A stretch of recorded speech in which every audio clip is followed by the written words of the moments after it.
to Wrestling Sheet Radio. I am your host, ProWrestlingSheet.com, editor-in-chief, Ryan Satin, here in this dope, gritty WrestleMania shirt that... not even from Philly. Well, but it's still cool. You have to be from Philly to wear it? I am pretty jealous of that shirt. Yeah. I'm kind of pissed off. I honestly got lucky because a fan of the show, at Real Mr. Dorsey, he lives in the area, and he saw my tweet saying that I wanted one, so he went and got one for me at the show. So shout out to Real Mr. Dorsey, very kind of you. But I'm also here not just with my gritty shirt, but I'm here with my co-host Jamie Iovine. My shirt's old. Also cool though. Also cool. Yeah. And he's back. The man, the myth, the legend, Kevin Silva. I'm back, and I'm wearing a shirt that's new. That is a cool shirt. I like said it when shirt. you walked Chaos up. shirt. Chaos I mean, shirt. it's not as cool as my shirt because my shirt's a little more exclusive, but you know. I mean, this is a limited run shirt, so they didn't print that many. You know what I always... So- I don't know why it is, but I always associated New Japan stables with Sonic the Hedgehog characters. I Chaos is Sonic. You're right. Knuckles is the Bullet Club, clearly. Okay. And Tails is not Roppongi Vice, but I guess is Tenru part of Chaos? You've lost me already in this conversation. This This is well, the 'cause most Chaos- high thing that you've maybe ever said on the show. Because Chaos is like clean cut, nice, the forefront. I don't know. True. No, I mean, I get where you're going. Yeah, with I'm it. with you. I get where you're going. Yes. Left I'm field. with you. I like it. We're talking about Chaos. I mean, I just We are want talking you. about I want chaos. you to start making bootleg designs of like Sonic the Hedgehog wearing these New Japan characters. Ooh. Like that Good one network YouTube idea. guy. What was his name? There's a famous YouTube guy that has he's like a functioning autistic guy, but he made a series that he considered his own intellectual property, but all he did was mash up Sonic the Hedgehog and a Pikachu. And he called it Sonichu. I mean, that's a brand new name. But so. he legitimately had made trademarks for it in crayon and shit. Like it's a Sonichu? grown man. Solid love shoe. it. I like that. Oh man, I don't even know where to go from that. Yeah. But no, I feel like this week, we all got 3 cool shirts on today. I can really say that. That I can say. Okay, let's just jump right in. with Let's those shirts get on. that to the nitty gritty. Yeah, I'm dying just right off the bat. I want to talk about the story I literally just put up right before I came in, or right before we started recording this, and that is this video that Ronda Rousey posted. I think you should play a little bit for our listeners because Would I that- haven't even was heard gonna it. say, Yeah, I can't Would heard that it also either. be you because you Yeah. haven't heard it yet? Okay, let's see. Hold on. I will Wasn't put even the in the group headphones text. on. Nothing. No, it was right. Oh, I thought I queued this up. Oh, son of a bitch. Now we gotta Hold talk on. about things. Here we go. They don't have any fucking product. I fought Kat Zingano, and it took a... Hold on. I thought she said she fought cats in Ghana, and I was very confused right there. Same. So it's been bubbling up in me since then. Shitty ass fucking Ohio, wherever the during the World Series. So They don't. right here she's talking about being angry.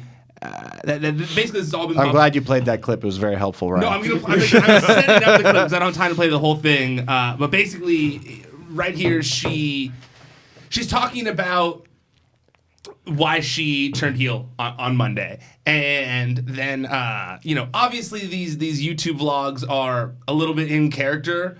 But they're like a little bit of her as well. It's like, it's similar to Twitter where it's like There's something. blurring the line a little bit, taking some creative license here. And so she's talking about how this has all been bubbling up inside of her since Survivor Series. That's why all this anger, came through, and that even her hometown booed her. And so that's kind of where this part starts. Oh, the Lakers are winning now. I'm gonna go for Lakers. Oh, the Clippers are winning now. I'm gonna go for the Clippers. I don't think anybody fucking knows the Rams are there. And the fucking Dodgers got booed out of the stadium at home during the World Series.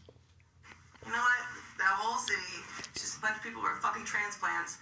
They're trying to escape shitty ass fucking Ohio, wherever the fuck that they're from. And they have no pride in LA. And they're gonna come to our fucking games and shit on our teams and say, I'm fucking from Los Angeles. I've been living here for 10 years. No, you're fucking not. So it's been bubbling up in me since then. So tonight when you were giving your promo and It wasn't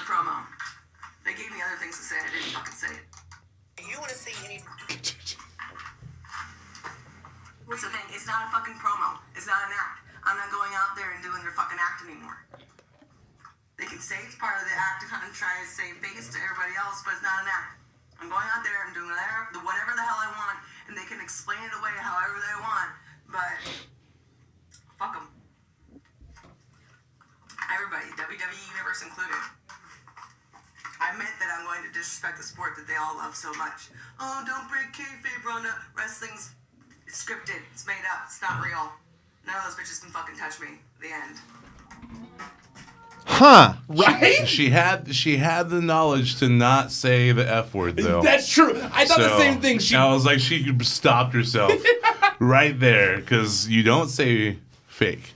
It's funny, I wish that the listeners, if you're not watching on YouTube, feel free to put that camera to give your reaction there, Jamie. But Jamie has face, this. Jamie's face is the exact face I had, because Norman, who's here with me on the site, Norman, he very much undersold this video to me when he brought it up to me. He's like, oh, you know, she like says it's like a kayfabe promo, like, you know, she kind of says the F word, and I'm like, oh, okay, no worries. And then like I went and watch it, and she's just like, F this, F that, wrestling's fake, wrestling's not real, blah blah blah, F this, F that, F shitty, F, fuck the WWE universe. And I was like, whoa, yeah, whoa. I was like, you undersold this, Norman. Like, damn. I'm at a loss for words. Right? I really am. I don't know what this is doing. I don't know if this is a good idea or not. I can't tell. That's the craziest fucking thing I've ever heard in the history of my life of being a wrestling fan. I've never heard something like that before. That's insane.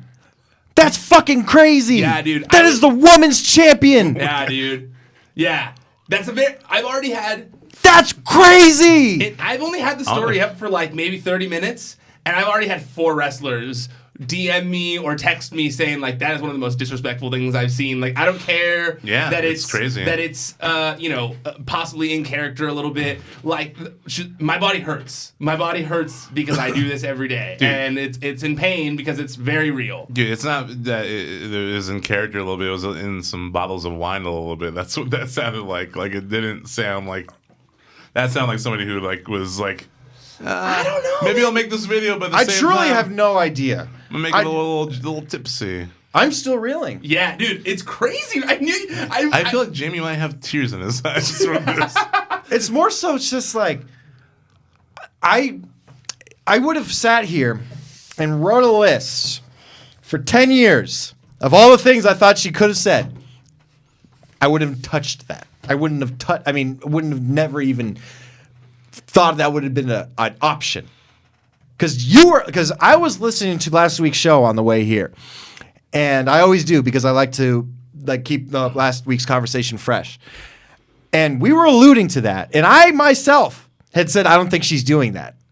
You were big time because it's actually the first thing I thought of when I heard that. I was like, well, Jamie can definitely, but both of us cannot say that she's not calling wrestling fake now. She just outright said it in this video, and I thought the same thing. I thought like, you know, look, I've been Team Ronda Rousey this whole time. Me too. I was into the heel turn this week on Raw. Yeah, me too. But I don't know, man. Like, it's like someone else kind of worded it well in a funny tweet that they quote tweeted the Wrestling Sheet account, and they said something along the lines of, "Oh yeah, my favorite part of Captain Marvel is when Brie Larson swoops in and then looks at the camera and says, 'I don't know about shit about flying, y'all. These are wires behind me.'"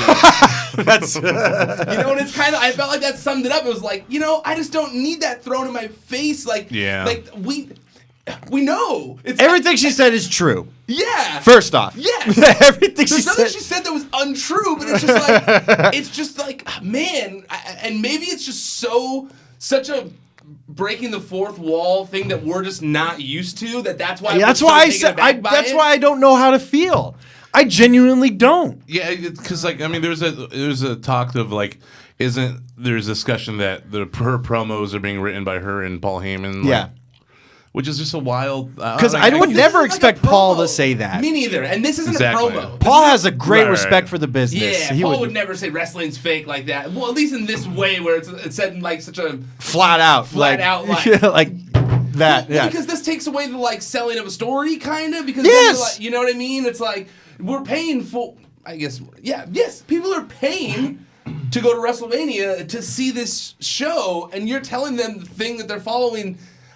I don't know. Yes, it's an unspoken understanding. Here's the thing for me. It sells the main event, I think. I think this stuff does sell the main event. But it's at the expense of everything else the company is for, in my opinion. Like, it's at the expense of everyone else. It's like, okay, we're trying to make this thing so realistic, but that means everything else you're watching is fake. Shouldn't care about it. And when she's gone, then what? Then what? Then everything you're watching is fake. Ronda's the only real thing, so now you've only got fake things left. And it's like... I mean, sorry, I guess that means that everything that passionate speech from Triple H towards Batista, like, oh, fuck all that. This is because Ronda Rousey was telling you that that doesn't matter. But it's weird how Triple H did it either. It's just weird how she says it's all. It's Triple H referring to himself as a character I didn't like at all, because it was like, oh, right. So this is the only time we're supposed to care. And about also, you? guys, let's put it like there were 3 instances in a week of WWE saying this isn't real. I know. 3 instances. That one, the Colin Jost thing, and then Ronda. And Batista, Ronda. Sorry, Triple H, Ronda, Colin Jost. Yes, it's crazy. What I don't know. Like, why does Vince think this is a good idea? In the span of a week, dude. Yeah, it's to build up WrestleMania. You know, those are 3 marquee things for WrestleMania. Triple H versus Batista, Ronda Rousey main eventing the show, women main eventing the show with Ronda Rousey, and now SNL character, the SNL cast that are going to be on the show. And then, who definitely weren't cheap. No. I love Jim Ross, but this morning I was listening to his show and he referred to Michael Che and Colin Jost as virtual nobodies, and made it sound like to you maybe, and made Jim. it sound like they were doing that WWE was doing this as a favor to NBC, and I was like, that would be the other way around. Yeah. It's in New York. It makes sense. Yeah, totally. I like Colin Jost. I thought they were fun. Yeah, they were fun. Thank you. This is why we're friends. I thought they were fun. I like Michael Che. I think Michael Che is very I funny. thought when he pulled out his hat and put on the Mets hat, I was like, if you don't think he knows what the fuck he's doing, he's a comedian. It's cheap heat, and it's the best way to do it. In Philly hates the Mets. And Michael Che's clearly a wrestling fan who is coaching him through this of like, this is what you're going to do to get people to boo you. Right. We're playing off of each other. Like, obviously. I thought everything they did was great. Yes, the Braun Strowman thing was weird. Well, here's the thing: it's like it's not them. It's the fact that WWE is putting Braun in that position. Like, it's another weird idea from Vince McMahon. Okay, so we were talking about this before we started recording, how basically it looks like maybe it's going to be Braun Strowman versus Colin Jost. Braun segment. Strowman and the SNL people are going to be involved now. It feels like in some sort of way at WrestleMania. You know, Brick's Wheelan is so bummed that he's not on that show anymore because he is a wrestling fan. But I was going to say, I think I do think it's a good use of Braun Strowman. I do. I really think that using Braun Strowman in this way better than nothing at all. It's better than nothing at all. It's better than a match against like Baron Corbin or something like that. Right. He's not going to be in the title picture. He's not going to be against Roman or something like that. This at least gets more eyes on Braun Strowman to the casual viewers because he's involved in this segment with Colin Jost and Michael Che, in my opinion. I just want to know when are we going to finally see Braun Strowman at WrestleMania wearing a diaper, basically doing a sumo match, right? When's that going to happen? Well, Kevin, you didn't elaborate your other point off camera, which was that you think he's becoming the next Big Show. Oh, I mean, I think that goes without saying with the sumo thing. But he is going to fight somebody. He's going to have a boxing match. Akibono. Yeah, that's the only reason I've heard the name Akibono. Akibono. Dude, it's crazy. Like, they were going to do some stuff with Akibono, and, like, they did not. Remember when they... Who was that other guy that I was just going to say, remember at the Greatest Royal Rumble where they had that, Fumi... what was his name? Big dude. It was like a super... They had it on the show one time, and that's unexplained, never heard of again, never mentioned again. I'm still confused Michael by Cole it. sounded real fucking excited right now. Please. I still don't understand what happened there. It had to have been a favor, like, to the prince, but, like, it's a different country. It's sumo wrestling. Yeah, so I don't... It's real confusing. Oh, maybe he's an Akibono fan, and he was like, "Find me someone." Wasn't there like that rumor that the guy wanted Yokozuna there? Do you think that's why they had him? Oh yeah. They wanted Yokozuna, and they didn't. So nobody told them that he died like 15 years ago. So they just brought like, a guy who looked semi like Yokozuna-ish. You're so far away, you can't tell. That's they him. were in a palace, like a palace behind. Oh yeah, there you go, got Yokozuna. There you He go. looks great. There you go, pal. He's way skinnier now, pal. Goddamn. He looks great. That keto diet's really working on him. Okay, so back to the Ronda thing. Do you feel like? Do you agree? Do you think that Ronda kind of doing the whole fake thing, kind of diminishes everyone else on the card? No, because I don't think it diminishes anything. Because she's going to get her comeuppance, and that's the thing that it kind of makes it. They guaranteed she's going to get booed out of the building. Right. And it's obvious this is by design now. And it's just crazy to think of like that they started. That they decided to do that with Ronda and not like Roman Reigns like how many years ago, you know? Like it's wild. That is interesting. Let's do it now with this hot commodity. I mean, maybe the that we paid more for. Right, that she's going to be leaving, I guess, is the situation. But at the same time. But I mean, look, here's the thing. I mean, this is again why I'm still torn, because it's guaranteed nuclear heat. Right. Guaranteed. She's going to get booed viciously, which is, I guess, what they want now. I mean, that was Philly that was in front of. So I mean, great audience to do it in front of. It's just, I don't know if it falls into the cheap heat category. I don't know. I don't think so. I don't know. I don't think it's cheap heat. I just think it's weird. There's no way to really describe it other than it's something that we've never seen before. So I'm curious as to where this goes. Like, do they go now? They fast forward to WrestleMania. They have the match, and Ronda is surprised that it hurts. Is that like?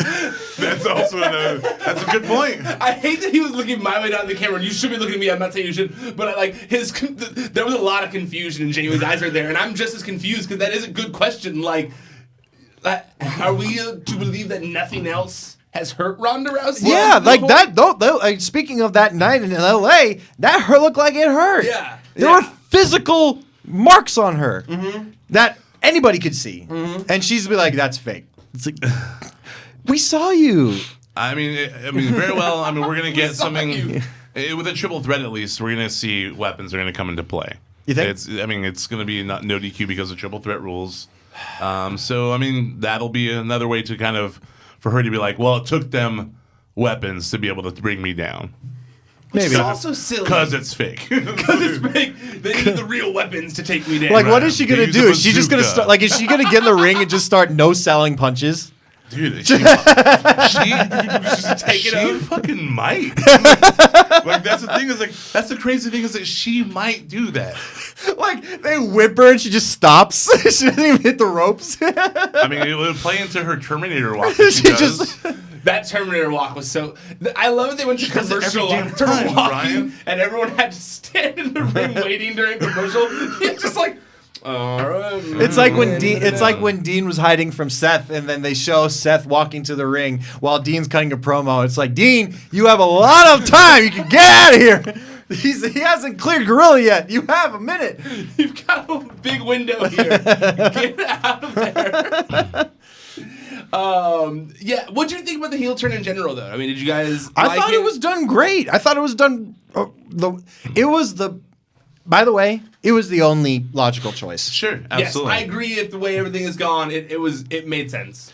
I don't give a shit how nice Ronda is going to be. Seeing her give her little glove things to fans and stuff, all great. But you can't do. We're seeing Batista and Daniel Bryan all over again. Sure, 100%. We're seeing that all over again. They can make her look as dominant as like same thing they did with him and Del Rio. They really tried to get people behind him by putting him with Del Rio, and it didn't work. It's the same thing that's happening with Ronda and Becky Lynch. Yes, Ronda put against anybody else on the roster. Anybody else, they could have kept it. Yeah. They could have kept it like that, but they put her with Becky, and you can't do that. Train is going to be on that track for at least another year. I mean, I just bought a Becky shirt because of how I mean she's the dopest thing in the WWE right now. And like I said, it's the only logical option they had. And her saying, "And you booed me out of the Staples Center."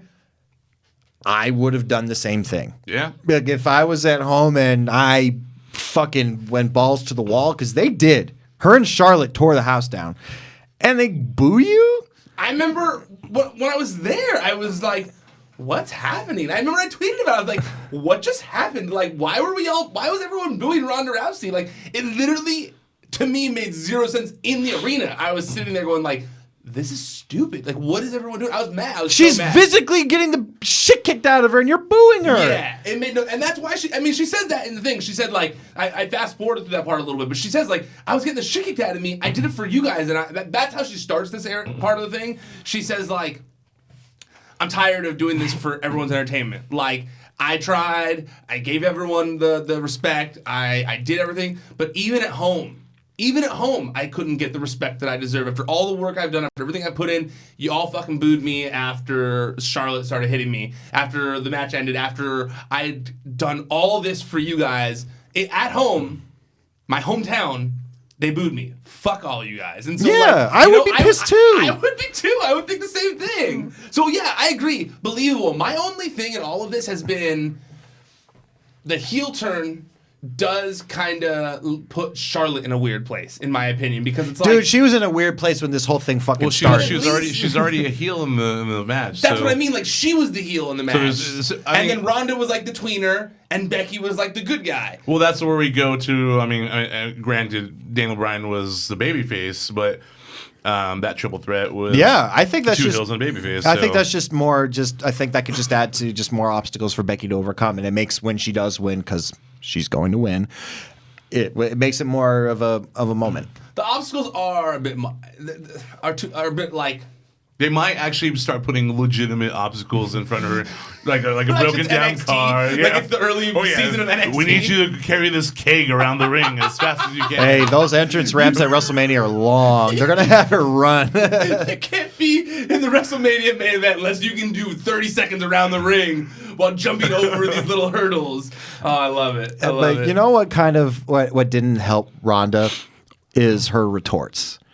Because when Becky would make the Tommy Wiseau thing, right, Ronda would just send a clip that everybody's seen of Becky Lynch in her original Riverdance gimmick, which is like, we've seen that. Yeah. It was on NXT. You know, it's something that happened. It's not something that I don't think she's terribly ashamed of it. Okay, who's editing these pictures for Becky? Because she's getting some good little clips in there. She doesn't need anybody. She has the internet community. That's what I'm saying. People are probably just sending her shit. That's true. But although I feel like there has to be somebody for like somebody would point those out. Someone would have pointed out like, oh, you didn't credit this person. You didn't credit this person. Yeah, totally. We would have seen if she had taken that from someone. She's got somebody that's like editing those for her. Or 100%. Or she's doing it and I'm like, cool. Becky's secretly really good at Photoshop. Yeah, iMovie, she's just killing it on the plane while she's on iMovie. It's a lot of flying. It's possible.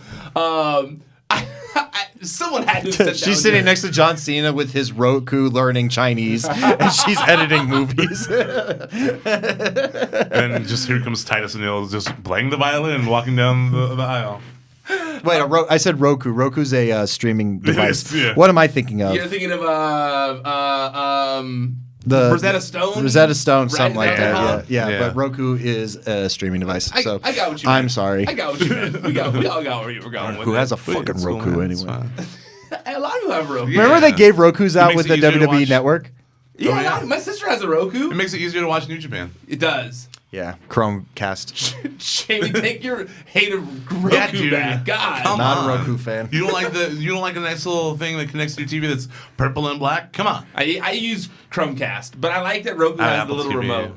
What? I have Apple TV. Apple TV is the best. It seems more expensive. But It's like $100. yeah, it's not that much more. Chromecast is like fucking $25. It's an investment. It's an investment. Very easy to navigate. Very small controller. You guys got me. Oh, set you up. lose that thing in Oh yeah, you got to 2 download seconds. the app. That's why I use Chromecast. Shut up, Brian. I've lost 4 pairs of AirPods, by the way. Have you really? That's why I don't get them. I won't I've get lost them because 4 pairs. I haven't lost mine, thank God. I'm pumped on them. I love them. I have my ones that came with my phone, and I use that. I call the string the poverty line. Wow, Kevin. Impressive. That's pretty good. Okay, let's move on. Let's move topics here. The other big story of the week is involving Tommaso Ciampa. Super bummer. Tommaso Ciampa injured. Really bad luck, man, with Yeah. injuries. He really does. He really gets going, and then it's right when he gets. I mean, well, it's not like he's been getting going. He's actually, well, that's not true because he did just appear on WWE television.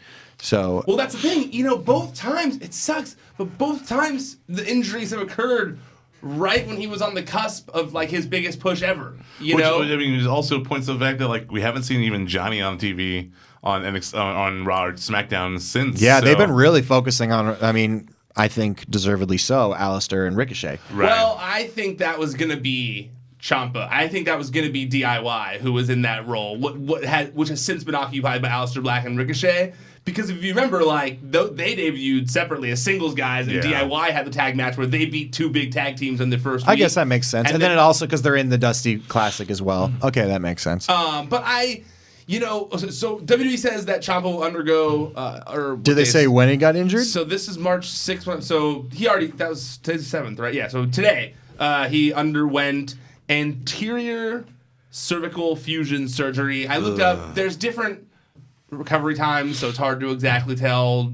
Anywhere between like 3 months, 6 months more, depending on the severity of the injury. But I mean, that goes to like what basically that type of injury was what ended Sting's career. Is that the same one?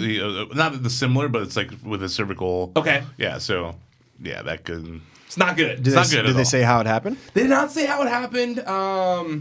I've been wondering that myself. I think the report was that it was a lingering issue that kind of just got worse as they noticed it. But like I was saying, man, like he was on the cusp before, now he's on the cusp again. That terrible time. I'm thinking about this. Was it the same match? Wasn't there? Looked like he messed up his knee. Yeah, but it's his knee. That was his knee though, because I thought the same thing until I saw it was neck injury. Yeah. I thought for sure it was his knee again when I heard he was injured. No, it's his neck. I mean, you got to think that these guys are still running with that indie ideals of I'm gonna work hurt because like when am I gonna get this opportunity again? Mm-hmm. I also think he has not like to be a dick, but like. He ran hard on the indies. I mean, he pushed it. I mean, he wrestled everywhere to the limit. I'm sure his body's pretty beat up from that time period. Oh, yeah. That's why Kevin Owens double knee surgery, Sami Zayn double shoulder surgery. I mean, these things happen when you're wrestling at a high pace like the indies. I can only imagine like Tommaso Ciampa came back from his last injury just shredded, and I can only imagine is he just going to be just muscle now when he comes back? Just a big walking muscle. Walking muscle. Is he going to be Brian Cage all of a sudden? Beard and muscle. He has to have a water pack on his back into his veins. It's just complete nothing in there. Just nothing but veins, and Vince is going to be like, "Oh my god, oh my god." I honestly wonder if he even. I hate to say it, but I don't even want to think about it. Yeah, I mean that's a serious neck things are serious, and also I mean, just looking at the history of things, he's been injured 3 times. He's been injured a lot now in WWE. Real serious things at big moments when they were relying on him. I don't know how he comes back from something like that. And he's not a big guy either, so Vince isn't going to be like, oh, well, now that he's back, we need to do something with Tommaso Ciampa, Yeah, we rush him back up, no, so I wonder if we're going to even see him on the main roster again, I mean, from what I've heard, he's very loved at NXT. Like, Shawn Michaels, Triple H are huge fans of Tommaso Ciampa. So, I mean, maybe there's always something... behind the scenes if they don't. But I mean, it's not that I think he's going to retire. How old is he? I'll tell you right now. He is 33 years old. Man. It's not that old. So young. But next stuff is serious. I know. I mean, I guess you could still come back from it. I guess he is younger than I realized. He definitely could come back from it. That's. I mean, hopefully that's what happens. But I mean, he's going to have to take a lot of precautions. Yeah, and it's more so I feel like on the WWE side of things, they're going to be cautious now. It's hey, let's start doing DDTs on exposed ring boards. That'll help. Yeah. They did that 5 times. Yeah. Yeah. I'm sure all those matches with him and Johnny definitely took some months off his career. I definitely think you're right. I think that like that people don't want. It's like that stuff. That stuff hurts. You know, like it's exciting. Goes back to the Ronda thing where it's not fake. You know, right? Yeah. It's exciting. It's fun. Like it's this crazy thing that we're expecting them to do. Like what could they do to one up? And then, but we don't ever really think. I mean, it goes back to when we were all okay with seeing unprotected headshots, like with the chairs. Like it was a cool thing. And now when I look back at those, I can't watch them because it's knowing what that can happen, what could happen because of those. And I mean, it wasn't like it was like a singles match, then a tag match, then one hardcore match. All of them were hardcore matches. Yeah. All of them were. Everything was in. It literally like there was like referee turned his back. Chair. Yeah, or the ring mat's gone. You know, every single one was balls to the wall, and they went all of them at least like 35, 40 minutes. Mm-hmm. It takes a toll on you. Yes, and you're not even. That's why I was. Sit down, Ronda. That's why when we were talking about the Ciampa Gargano feud when it was in its prime, when it was at its peak, when they were still headlining takeovers together and shit, I was like, I even said this on the show. I was like, they're doing all this shit and they're not even on the main roster yet. They're gonna burn out.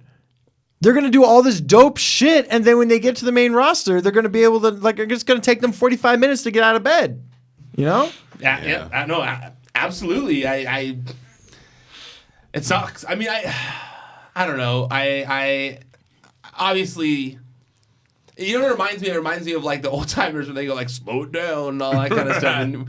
But it's like I mean, like there's a reason they say that kind of stuff. You I know? say this a million times, and it's the reason Chris Jericho is still wrestling at a top level at 50, close to, if not already there, and The Miz, who probably will wrestle till he's 70. Because of this style, they're slow and they make everything count. I'm not knocking people that work fast.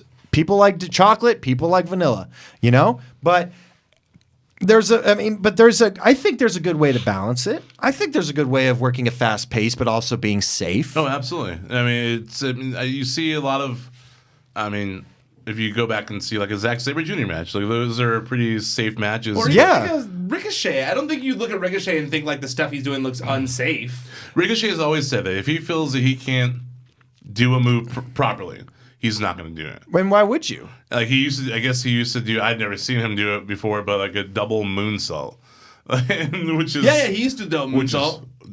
Wild. It was crazy. Insane. Like where you, that's crazy. He says that. He's like, I don't have gained some mass. I don't think I can pull it off anymore, so I'm not going to do it. That makes sense. Yeah. He's got to be smart. Even like the 630 doesn't look like it would hurt when he does it. Like No. it looks cool. It's just because he's so smooth. Yeah. And he's also 180 pounds. Let's be real here. Yeah. Totally. It's funny, the whole, painful fast stuff. That's why I have trouble at like death matches. Like at GCW. Like I enjoyed the GCW show. But I have trouble with the deathmatch stuff, man. Like I really do. I just literally, and maybe that is their end game. I literally always want to go to deathmatch people and be like, where do you see your career going? I think it's also like because you think WWE's going to hire you when you like your back looks like a cheese grater? I mean, I was talking to somebody that was at the GCW before I got there for the midnight show. And they're like telling me, he's like, that guy, not a great wrestler, but damn, he's a crazy deathmatch wrestler. I was like, oh, like I get. So he's a stunt guy. Which one? I get that. I can't remember, but they were just like, oh, I get what they're saying by that. That's not what the style is. So yeah, it's not for me, but I get why people would be drawn to it. But you understand what I'm saying? Is like there's I always think the same thing. I know. I 100% think this. When I'm watching it, I think to myself, what's the end game here? Like, is this what he wants to do forever? Like. Is he going to be Necro Butcher and just do this until he's like 70? But then you have Dean Ambrose. You have John Moxley, who was able to make the change. Would you have considered John Moxley a deathmatch wrestler back then? Oh, he was 100%. I know he did death matches. No, he was a deathmatch wrestler. I mean, you see that needle through his cheek bullshit? I've seen that. Yeah, that was not okay. But I feel like... I mean, the difference is that Dean Ambrose ended up... Freaks me the fuck out. Is the charisma that Dean Ambrose had, I mean, the charisma is what got him there. Oh, sure. I mean, and I'm sure there are a lot of guys that have charisma that are doing these death matches. So, I mean, yeah, very well a guy could make the transition. I would hope so that you would think of that. If I can make that transition, why not? It's just so bloody. Like, that's my problem with it. And, like, the light tubes go everywhere. Like, it's on the chair next to me. It's in the air. It's just... Asbestos, people. There's asbestos in light tubes. Yeah. But, I mean, I did enjoy the GCW show. And I want to say Orange Cassidy versus Joey Ryan was, like... I still, like, that's it. I don't know if I wanted to spend $15 for one match, but I really want to see that. It was so good. Like, the whole in the pockets thing just kills me. I was dying watching Just it. Orange Cassidy, just this whole nonchalant, like... Just the fact that I he don't could need do to a be doing standing this. backflip with his hands in his pockets. Because people need to do Yeah. that. Yeah. You know? Like, and he doesn't. He just... In jeggings. Yeah. The jeggings are the best part about it. Okay, well, moving topics here, and that is Jim Ross making an announcement today that he and WWE have mutually agreed to part ways. He said he talked to Vince McMahon, and basically he wants to keep working. Like, he basically says that he's got an empty nest now. Like, it's just him alone. His wife's passed away, and he needs to, like, keep his mind busy, and he wants to stay working. And he says that it feels to him like some of the people that surround Vince McMahon don't think that he can still do play-by-play, and he feels like he still can. Feels like that. No, that is what's happening. What do you mean? That people around Vince say he can't do it anymore. Do you think that's what it is? Or I know Vince it's what himself? it is. Oh, you know that's what it is. Yeah. I know that's what it is. Elaborate.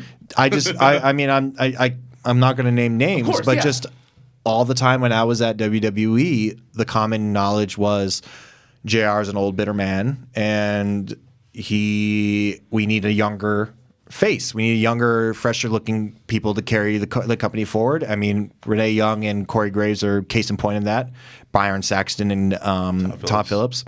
And I mean, obviously you need somebody to ring everybody in. That's why you got Michael Cole.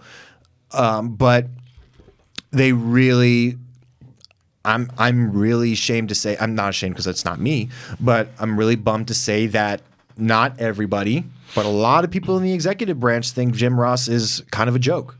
In what way? That he's an ornery old man that thinks he's a lot more important than he actually is. That The man taught Kevin Owens how to speak English. yeah, Come on. it's just I don't like they don't I don't. It's not that they hate him. They don't hate him. They have respect for him. It's just that I think when they brought Jim back after his wife died, it was a good thing to do to make him feel good that weekend. It was WrestleMania weekend, got to call a match with The Undertaker. But I think when they hired him, they're like, okay, this will shut him up for a while. Absolutely. This will make this like he'll be under the payroll. We'll fly him because if you think about it, they paid him. They didn't do anything with him. They did a few things with him. They had the Mae Young Classic. They had him do like an NXT the Mae Young UK Classic, thing, I think. Okay, one and the pre-show for the fucking greatest battle royal. I mean Royal Rumble. Yeah, no, I didn't say a lot of things. I definitely didn't say a lot of things. That's. But I do agree with you. I think in certain You terms, got it was a like, free hey, trip out there. Come on. Oh, you sounds got a great. free trip to Saudi Arabia. I do think in a way that they thought of it as like, hey, we should help him out. He is family, but I don't think they brought him back. I think a lot of assuming people they were gonna, do tons of things with him. And just based off of the time, I mean, obviously this is 4 or 5 years ago. Things have changed. It was only 2 years ago. When I was at the WWE? Oh, I thought they brought him back. I left in 2016. I thought you meant when they brought him back. When I was there, every time Jim Ross's name was brought up, it was like, ugh, fucking guy again. Crazy. That's crazy, don't you think? Did you feel that way at the time? Like, that's wild. It didn't surprise me because at that point I had really figured out the kind of environment, which is Sure. You're not a fan here. Oh yeah, and I'm sure you as a fan, you were like, "Are you guys crazy?" Like, Yeah, this is me Jim internally, I'm like, Ross. this fucking the John Madden of wrestling, Yeah. and it's Which is weird because they hold Jerry Lawler in such high regard, who was his. They were a team. Like, Yeah. there's no Jerry Lawler without Jim Ross in the announcing world. Like, they go together very well. Right, you right. know. So not the other way around. I think Jerry Lawler really isn't as good unless he has Jim Ross there. Like, they're JR can carry other people. Yeah, But absolutely. Jerry's the color guy. Yes. That was one of the things, and since I had become, and then after my time at the company, I actually became friends with Jim, and it was such a bummer to me because at the time, not so much anymore, WWE held the keys to the kingdom of the only thing that JR liked to do. Ever. Yep. Yeah. And it's different now, but back in the day when they were still kind of like keeping him on the outside, before they brought him back, before his wife's passed, I was like, guys, he has nothing else to do. This is all he cares about. The only way he could do this is working with you guys. And it's almost like they enjoyed keeping him out. And and I'm not telling anybody any news. It's common knowledge that they love fucking with Jim. Well, they love it. They retired him when he didn't want to retire. Yeah. They put out a statement saying he was retired, something that was their idea. And remember when they fired him like on camera? Yeah. That was real. I know. He literally on camera says, "Oh, okay, I guess I'm done." Yeah. No, it's crazy. That's so crazy. The way they treat Jim Ross has always been crazy, and it's funny how his name was always linked to All Elite Wrestling from the beginning. Now it all kind of makes sense. I would be very happy to see him there. Oh, I think he literally ends. I listened to this interview. He's like, "So yeah, that's what I'm leaving. That's what I'm be doing, And he's like, "But don't you worry. Good old JR is not going to be unemployed for very long." Like he literally says he's not going to be unemployed. And the whole prior to that is all about how he thinks he would still be a good play-by-play guy. He wants to contribute to being a play-by-play person. That's what he wants. And then at the end, it's like, but don't worry. I won't be unemployed for very long. And here's the great thing. So it's like, what else would he be doing besides going to All Elite Wrestling? And here's the thing: is like, Jim Ross he didn't know, he wasn't familiar with the roster in New Japan. So I don't think that was fair to judge him. So it's. I mean, I was a person who didn't care for what he did on those shows, but. He also wasn't familiar. And also the reason why WWE calls were so passionate was because he traveled with them. Yes.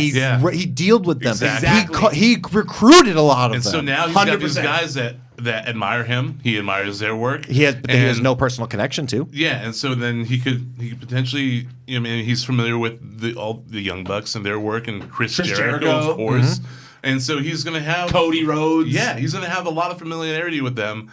And I think that also a chip on his shoulder. Yeah, we're gonna have good old JR back. I hope so. I also think that's 100,000% why, because I had a feeling at the time when Jerry Lawler said that they just randomly send him a new deal and for way more money than he normally got and for longer. It was very clear to me then. I was like, they didn't want to get how wild would JR and the King ending up on AEW commentary? That'd be crazy. I guarantee you that's why they were like, oh shit, what are we doing? We definitely don't want to let them recreate the most famous announced team of all time. Second. Okay, fine. Really, you think? I think, yeah. Okay, fine. The most famous announcing that's still alive. Of this generation, there yes. we go. Yeah. I think those are dead. So, were you thinking Bobby Heenan and Gorilla Monsoon? Yeah. I genuinely get more. I mean, don't get me wrong. I love JR and Jerry. But sometimes, because Monsoon and, obviously different times, different products. Yeah. But Monsoon and Bobby were able to kind of riff with each other a little better. JR and Jim Ross, don't get me wrong, definitely great at riffing with each other. But Jerry kind of would go off on like he would kind of almost like whenever there was a girl in the ring. Sure. It was almost like it's like you almost forget JR's there for a few minutes. And don't get me wrong, like I said, it's a close second. Who's third? Third would Vince and Macho?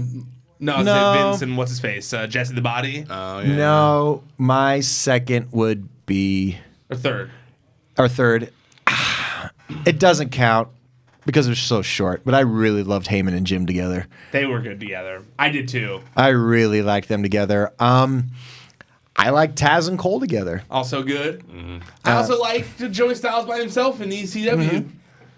I'm going, for me personally, number one, Jim Ross. And that's fair. That's a fair argument. You could argue it. Yeah, more so because it's just what I grew up with. So of course. I have a like if you had asked me 10 years ago, I would have said the same thing. But of course, just us being diehards as we are now and having access to the network. You go back and you're watching, you're like, oh, this is magic. Like I just watching, like Heenan, like what I remember the first time I was like, oh my God, these guys are amazing, is when Sean, it was during everybody knows the spot, is when Sean threw Marty through the window and Bobby says, oh, he was trying to jump out the window to escape it. And it's just that. And also, everybody knows the famous Survivor Series call where it's the King's Knights with Shawn Michaels versus the Hart family. That, you could turn the TV off. Oh, yeah. And just have it audio, and you would have a great time. Because it's just like they painted such a great picture. And I could ride in my car and just like listen to the audio. And while JR and Jerry were great and called them action and made you really care, Bobby made me laugh, man, and so did Monsoon. Them two together made me laugh. Like even sometimes like where Bobby would even kind of like jab Monsoon over his gambling problem. It's and then like something like they were arguing. It's like, will you put a banana down for 1 second so we can? It's like, it's like they're arguing about an imaginary banana. But yeah, I just like, yes, JR and Jerry were great, but I laughed way more with Bobby. And here's my question. Let's say Jim Ross is going to AEW. Mm-hmm. CM Punk is his second. Wow. CM Punk on commentary. Wow, quick with that. That would be good. Wow. He was great at commentary. He was great at commentary. He was so good at commentary. Wow. I like how you beat me to even getting my question out, Kevin. It's a good answer, too. That is a really good answer. Because anytime that you got CM Punk in his trunks and a suit jacket. Like shit brown jacket. Yeah, just like sitting down there like he knows wrestling. And he was I feel like he wouldn't do it though. Although I feel like if there's any way to get him back into wrestling, that's the one way. Like the one way. Oh, I don't have to get hurt. Yeah, I don't have to wrestle. I get to be a snarky asshole for a little bit. And they're not, and Vince isn't going to be yelling at me the entire time in my earpiece. Okay, I get to be the color guy. And then like he gets the bug enough to where like when he finally does, that place would go the oh my god, like Chris Jericho like slaps him all of a sudden. Oh man. Woo. That was a good call. That was good call, Kevin. So I can't really think of anybody I know. else. I can't think of a better one. But the question, I wasn't quite the question I was going to ask though, so even better. But my question I was going to ask is, do you feel like they need to put someone younger with Jim Ross though? I mean, like I feel like AEW wants to kind of get the younger crowd to a certain degree as well. Well, here's the thing about that. It was also why I was confused when WWE wanted to make a more forward, younger presentation, which I understand but that my understanding stops at the talent. Not the no. And yes, announcers are still talent. I'm talking about the in-ring talent. I thought it stops there, or even the in-the-ring announcer. But yeah, you see them, but you don't see them all the time. You know, their voices. For instance, I don't like the NFL. The NBA, they don't ever think this. They have their color guys, their commentary guys, and they'll keep them until they're 90 because they know it. They're trusted, which I would think you would want WWE to have that as well. You know, that's a good way of thinking of it. You know, I didn't really think of it that way. That actually is a really good way of thinking of it because you really aren't seeing them that much. So. You know, the NFL's not like, fuck John Madden. He looks old. Because I think it had been rumored that Alex Marvez guy, I think that's his name, Alex Marvez, who's been doing a lot of those, the AEW rallies. He's a former wrestling journalist. He's definitely an older dude. But they were like, it sounded like he was maybe going to be one of like the commentary people. And Cody has said that he prefers a 3-man booth. I saw him tweet it the other day. So I'm thinking Jim Ross, Alex Marvez, and someone else. I would love I don't know, the picture. Wait, wasn't Excalibur? That's what I was going to say. The picture of Excalibur next to Jim Ross. I thought he was going to do it. Makes me so happy. But like Excalibur has like a real job. Like Excalibur has like a good job. Like I don't want to like talk about what he does and stuff. But from what I've heard, wears a mask. From what I've heard, he's got like a legit. Like real job where he's not leaving it anytime soon. Oh no, those and there's no like contract on the table for him. But even if there was, I've heard he's like not looking to travel every week to be their announcer. Like maybe for their big events. But I mean like he has a real 9-to-5 job. Like just to be on the road let's say the show's gonna be on Tuesday or something like that. Like it would be a lot for him. Right. I mean those BWG emails say otherwise. I'm just saying. Wait, what do you mean? This is how they look with their sales. And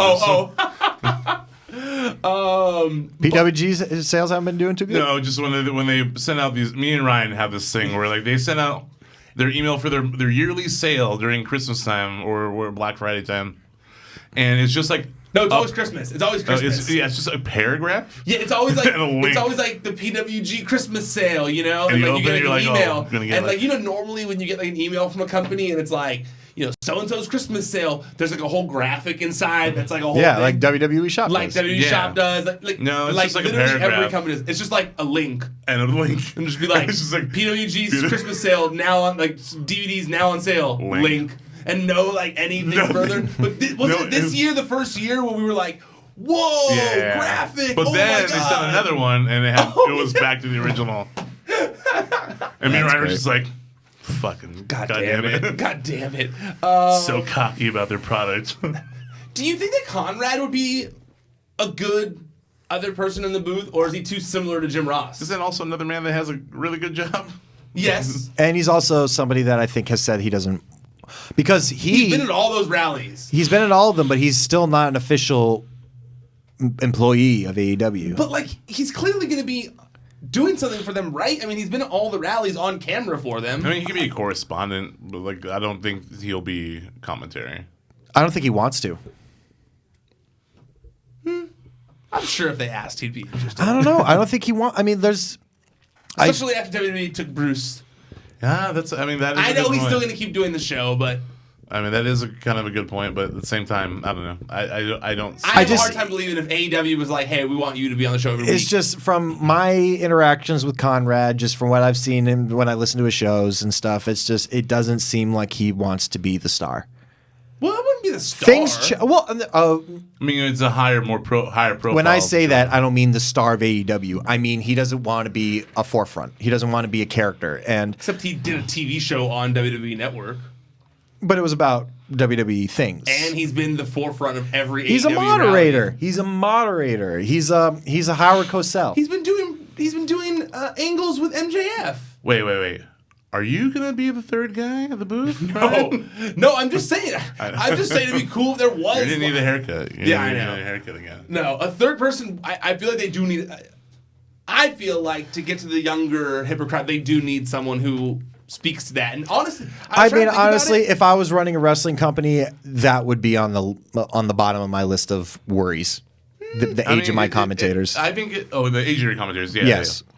But I mean, commentating is a very important thing. I mean, if they all looked like Jerry Jarrett, then no, obviously, then I wouldn't have them. I mean, Jim Ross, Conrad, and Alex Marvez all do have a similar look. They all are like, they're older dudes who are bigger. Like, I do think that it sells to. I can't do as it a now. television producer, like I look at it, I couldn't disagree more in terms of the announcer not being important in their look. Like, the announcer is the person leading the ship. The color commentary team is the person you hear from the most throughout the entire show. Hear them.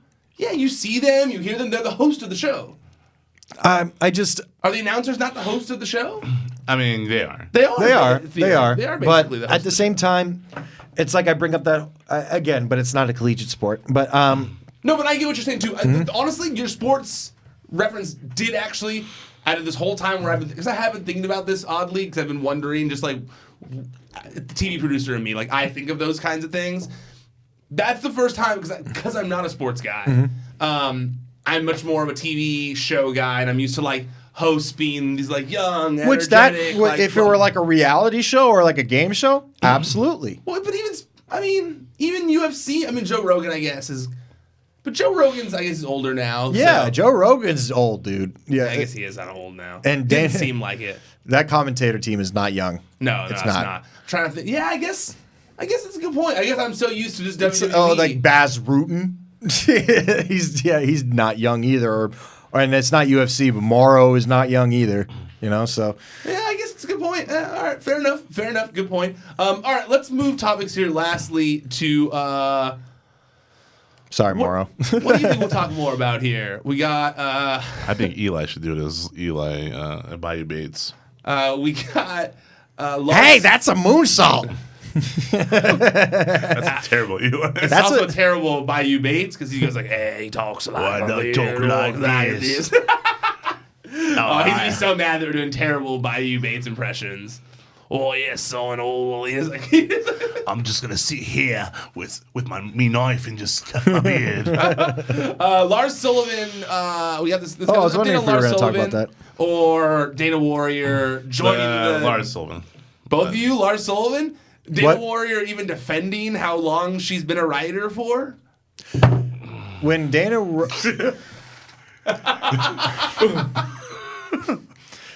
Hold on. Dana Warrior said, "I've always wanted to be a writer since I was in 6th grade." Wait, she didn't say that she was a writer? But she's been a writer since she was in 6th grade. Yeah. So have you.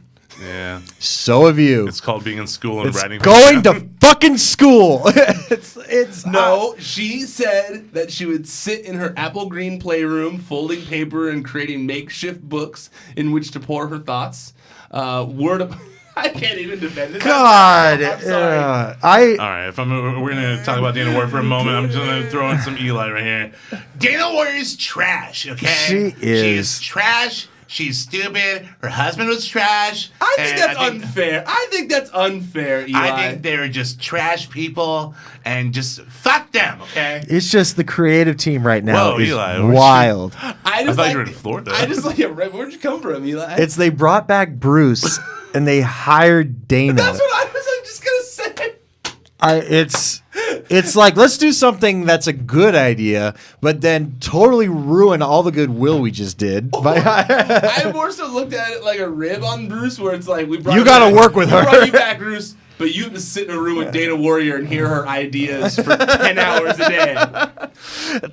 First off, She's like, what if we do this promo where the back of them, it's like a green screen, and we can see their logo behind it. And he starts talking about like being on this weird plane flight and how like the plane was going down, and he starts like huffing and puffing, looking at the camera. because if somebody somebody tries to lie to me right now and say that even when she was married, even when he was alive, when they were young. I don't know when they met. I don't know that timeline, nor do I care. She says in this, but continue. Nor do I care. That's why I stopped.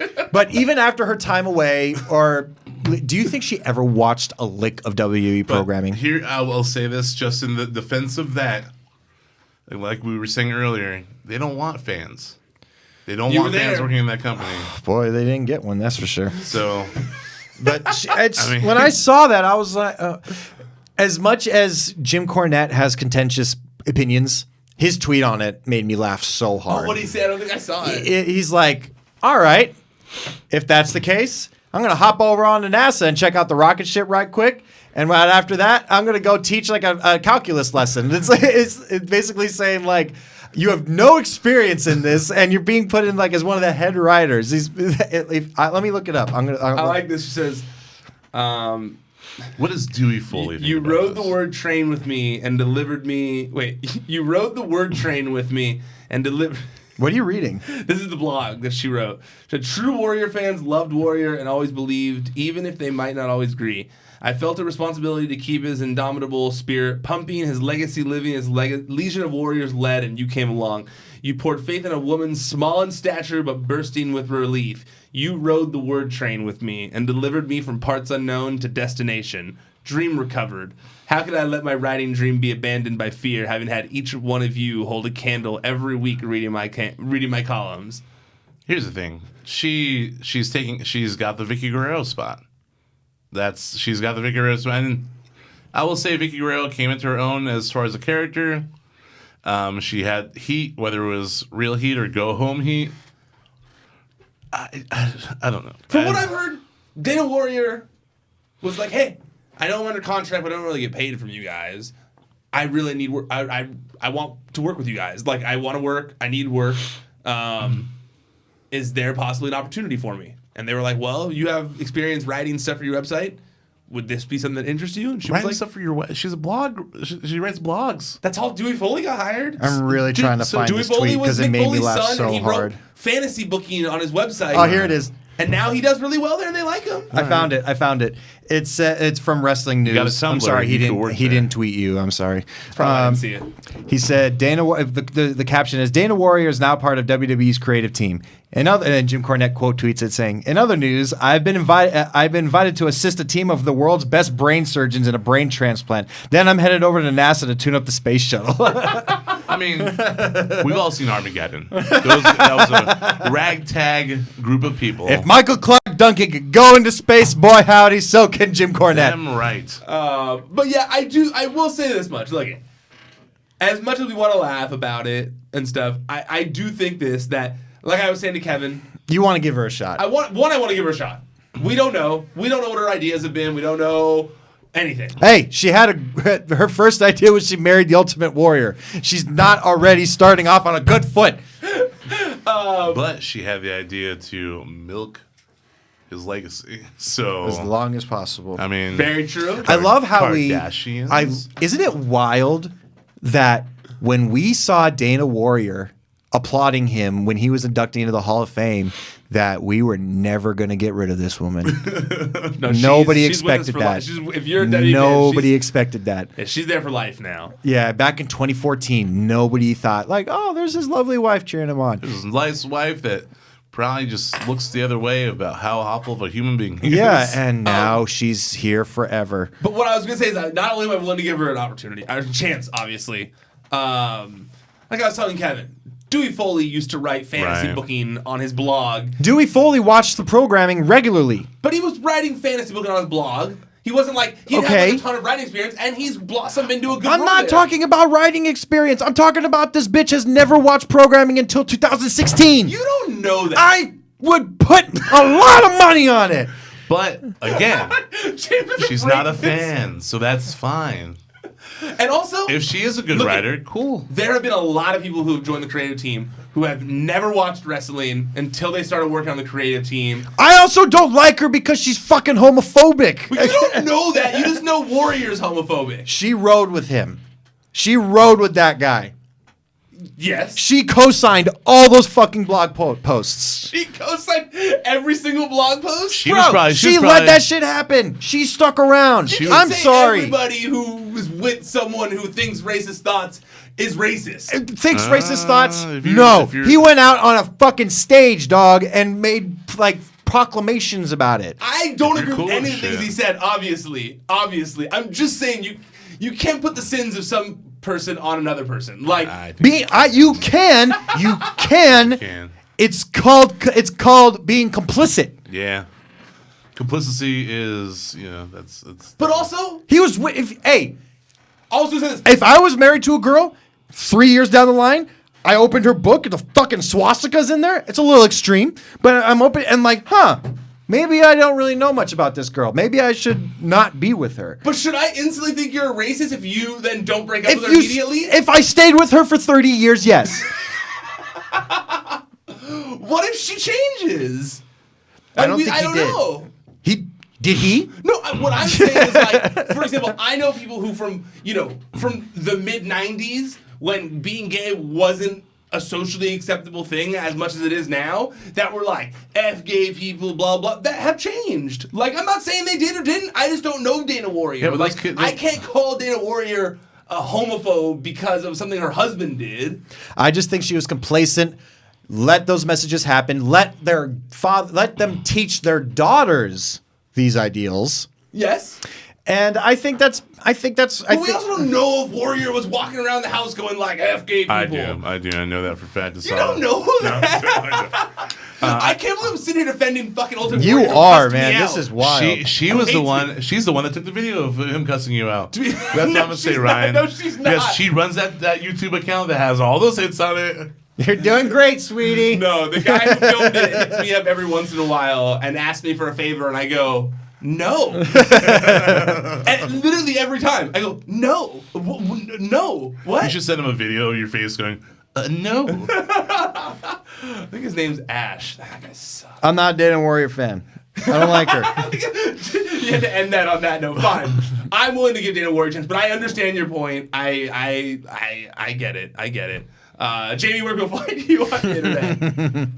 You can find me on Twitter at JAMIE_IOVINE or on Instagram at JAMIEIOVINE or this Sunday at the Championship Wrestling from Hollywood taping, managing my stable, newly named Upper Class, featuring the current television champion Royce Isaacs, the current tag team champions Double Platinum, Sway Thompson and Chris Bay, and our newest acquirement, our newest talent, Miss Heather Monroe. Yeah. So we'll all be in action on Sunday, so be sure to check us out. And I believe it's Saturday. I'm going to double check that. But on the network, the Shopping Network app, we did an exclusive drop coming up for all our female listeners, all 10 of them. There's, it's tomorrow. No, it's in 2 days. So it's March 9th. Yeah, March 9th on 2 days at 5 o'clock Pacific time. We're doing an exclusive drop with ColourPop, the famous cosmetics line ColourPop. I didn't know what it was until we started doing it, and I'm assuming you guys don't either. But ColourPop is one of the leading, if not one of the top leading brands in cosmetics, and they're giving us their entire spring collection. Damn! Whoa, early. That's crazy. So first to market. So if you ladies, you want to look good for the spring, download the network app, or men as well. If men want to, beauty that doesn't break the bank. All right. Yeah. Oh, you know what? I've seen this logo before. Yeah, me too. I've seen a bunch. I've seen this logo before. Also, lots of female wrestlers who follow the account. So yeah. So hey, any female talent out there? Some other male talent who want to use some eyeshadow and whatnot. If you want to get your glamours for a good price, check out the app this weekend. Kevin, where can people find you at? You guys can find me at Kevin Gets Rad on Instagram and Twitter. Keep it cross-platform. And you can find me, I'm at Ryan Satin on all social media. It's at Wrestling Sheet for the website, ProWrestlingSheet.com. That's where you can find all these stories and more throughout the week. Also, check us out on YouTube, youtube.com/C/Wrestling Sheet. That's where we do the Raw and Smackdown recaps, other fun videos throughout the week. This show, obviously. And if you're watching on there, hello, thank you for watching on there. I appreciate it. But while you're there, please subscribe to this channel. It helps me out a lot. We've been gaining a ton of new subscribers lately. Yeah, it seems to be doing good. Pretty awesome. I think we've gained almost like 1,500 new subscribers just like in the past couple weeks. Super cool. Please keep doing that. If you're not subscribed, please do it. Helps me out a lot. Helps me show the suits here that there's wrestling fans out there. But also comment. I read them all. Comment, like, share if you like the video. All that kind of stuff. It does help me out a lot. Also, if you only want to listen to the audio of this show, it's available on all the major podcast platforms. So just search Wrestling Sheet Radio on Podcast One. You can find it on iTunes. You can find it on Spotify. And you can find it on a bunch of other platforms. Okay, that's it. I'm done. We're done. Officially tapping out for now. Until next time, stay out of the dirt and keep your eye on the sheet.